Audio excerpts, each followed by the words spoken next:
नमस्कार। झारखंड विधानसभा चुनाव के प्रचार में मात्र अब बस एक दिन बचा है और फिलहाल हम बेरमो विधानसभा में हैं। लेकिन बात बेरमो विधानसभा की अभी इसलिए जरूरी है क्योंकि जिस तरह से मौसम ठंड की ओर बढ़ रहा है, लेकिन बेरमो की जो राजनीति है वो गरमाई हुई है। आज ही का एक इंसिडेंस है जब एक तरफ अनूप सिंह का काफिला प्रचार प्रसार के लिए जा रहा था, वहीं दूसरी तरफ टाइगर जयराम महतो का काफिला, जेएलकेएम पार्टी के जो केंद्रीय अध्यक्ष हैं उनका काफिला जा रहा था और बीच में कुछ कहासुनी हो गई, गाड़ी रोका गया। यह पूरा मामला क्या है, हमारे साथ क्रांतिकारी रिजवान हैं, उन्हीं से जानेंगे।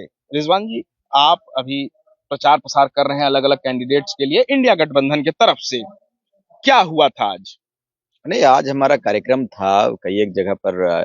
कांग्रेस के जो प्रत्याशी हैं, इंडिया गठबंधन के जो प्रत्याशी हैं, बेरमो प्रत्याशी आदरणीय अनूप भैया जी का कार्यक्रम था। उस दौरान जब हम लोग जा रहे थे तो उधर से जेएलकेएम पार्टी का काफिला आ रहा था। जब काफिला हम लोगों को देखा तो काफिला स्पीड हो गया, फिर एक जगह रोका, फिर वहां से जब हम लोग निकल गए, एक जगह पर कार्यक्रम हुआ गांव में। तो मान लो कि दो रूट है, तो एक रूट में जब जयराम जी चले गए तो फिर दूसरे रूट में अपने कार्यकर्ताओं को भेजने का क्या मतलब बनता है? ये नहीं होना चाहिए था। फिर वहां पर गाड़ी को रोक दिया जा रहा है। हमारे जो आगे की जो हमारा कार्यकर्ता था उनकी गाड़ी को रोक दे रहा है, विधायक जी की गाड़ी पर हूँ ना चल तो इस तरह का नारा लगाया जा रहा है। और बिल्कुल कह सकते हैं कि ऐसे ऐसे शब्दों का प्रयोग किया जा रहा है जो बड़ा निंदनीय विषय है। मुझे नहीं लगता है कि मैंने कभी सोचा भी नहीं था कि इस तरह से लोग इस तरह का मैंने कृतज्ञ करेंगे और इस तरह का व्यवहार करेंगे। आप संवैधानिक रूप से चुनाव लड़ रहे हैं, लड़िए, लेकिन मान मर्यादा, सिस्टम, नियम, ये सब पर भी थोड़ा समझना चाहिए। जयराम जी को आपके चैनल के माध्यम से बिल्कुल बताना चाहेंगे कि भाई आप अपने कार्यकर्ताओं को समझाइए कि भाई हमारा जो रूट बना हुआ है, इनका भी रूट था, हमारा भी रूट था। तो ऐसा थोड़ी कि हमारे रूट को आप लाके रोक दीजिएगा। आप रूट कर फिर उसके बाद स्पीच वगैरह दे रहे हैं कि हमारा जिस एसपी को बोल दीजिए, ये को बोल दीजिए, सब गलत है। इसकी मैं घोर ये निंदा वहीं करता पर हो रहा था? हूँ। जी, वहीं पे था, रास्ते में ही रोड लेकिन है। चुनाव लड़ने का तो अधिकार सबको ही है, और वैसे में जब ये आज घटना हुई, क्या इसकी शिकायत लेकर आप चुनाव आयोग जाएंगे?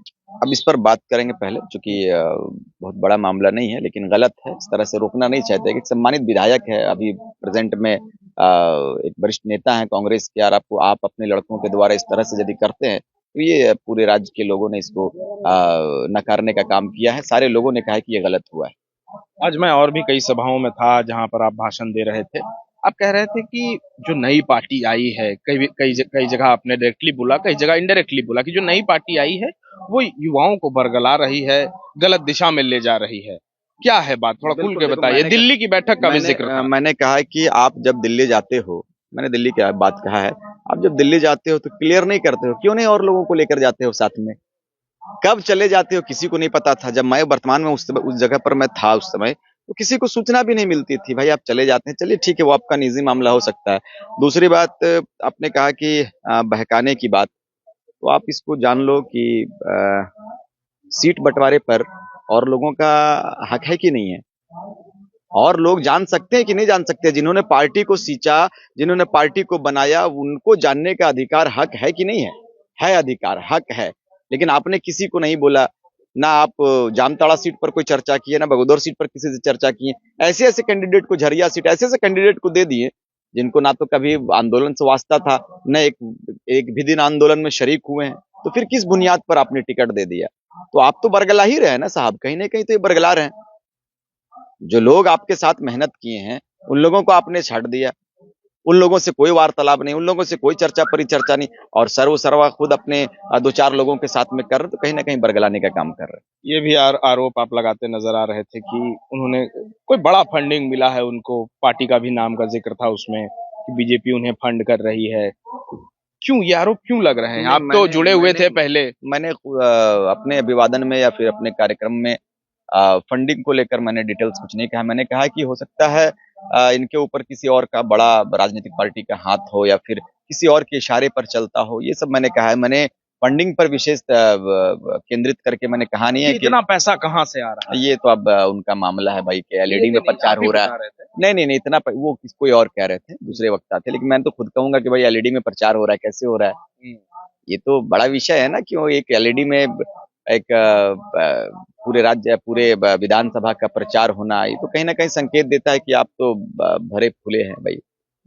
अच्छा, जो इतने लंबे समय से चल रहा है, आप पहले उन्हीं के साथ थे, अब अलग हो गए।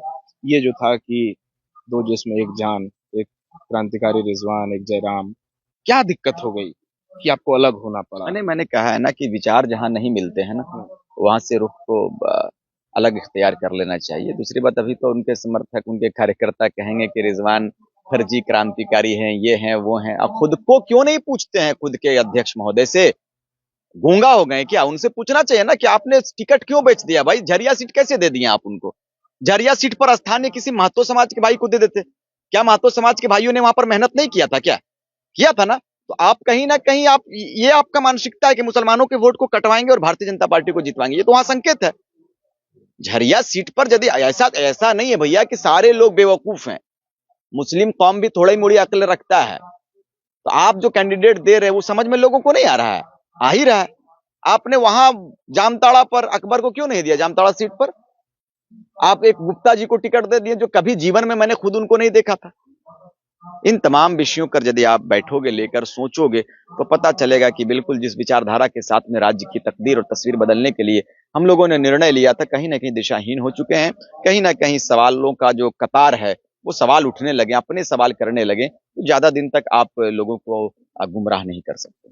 गोल, जहां 27 वर्षों के सफर में 17,000 से भी अधिक छात्रों ने डॉक्टर एवं इंजीनियर बनकर भरे सफलता की ऊंची उड़ान, जहां साधारण छात्र भी झारखंड टॉपर्स बनकर बना रहे इतिहास। दूरदर्शी शिक्षाविद श्री विपिन सिंह के मार्गदर्शन में मेडिकल एवं इंजीनियरिंग के लाखों छात्रों के लिए आशा की किरण के रूप में गोल, नेशंस लीडिंग इंस्टीट्यूट। TheFollowUp.in.